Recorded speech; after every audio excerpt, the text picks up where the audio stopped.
Well, we did end up having some excessive heat warnings and a couple of heat advisories out there, mainly for our southern counties, because after our morning rain, we were left with some somewhat muggy conditions out there. But the good news is it didn't last long. Those were cleared out. They were going to expire at 7 and they were out before 7.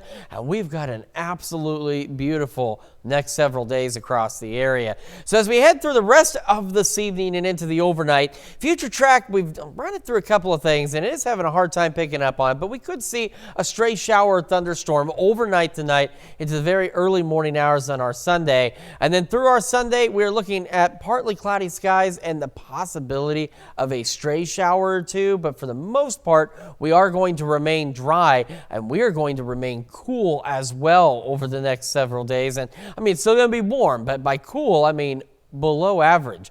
We also are keeping an eye on Tropical Depression number 10 out in the Caribbean as this begins to move on off. The movement's been relatively stationary, but it is eventually expected to track off to the northeast into the Gulf and toward parts of Florida, and it is expected to strengthen to hurricane strength at 75-mile-an-hour winds as it moves into the Gulf and heads toward the Florida Panhandle and into southern Georgia. It could still be tropical storm strength before it eventually begins to weaken as it heads off into the Carolinas. So something folks down to the south definitely keeping an eye on as this tropical depression continues to strengthen. So our rain chances over the next 24 hours, this is what I'm talking about. They're very slight.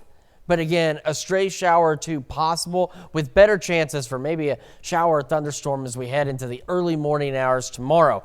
Check it out. Looking at lows about 70 tonight. Could see some gusty winds as well. Northeast 5 to 10, maybe gusting upwards of about 25 miles an hour. As we head into tomorrow, again, for the most part, we should be dry, but we could see a stray shower. Otherwise, partly cloudy, 84, so below average by about 5 degrees. And we'll see a northwest breeze at about 10 to 15 miles an hour. And going through our Sunday, take a look at this. Just absolutely beautiful. We're talking almost 20 degrees cooler than where we spent the majority of last week. And again, our rain chances, just a closer look, 7 to 7 tomorrow. You can see where we have just those ever so slight rain chances out there across the area. So otherwise, better chances in the morning. We're talking low to mid 80s as we kick into next week. So again, keep in mind our average high is about 89 degrees for this time of year, and we are well below that. Partly cloudy skies looking great, and some of our overnight lows, look at that, dipping back into the upper 50s and lower 60s. So you'll finally be able to give your air conditioner a break out there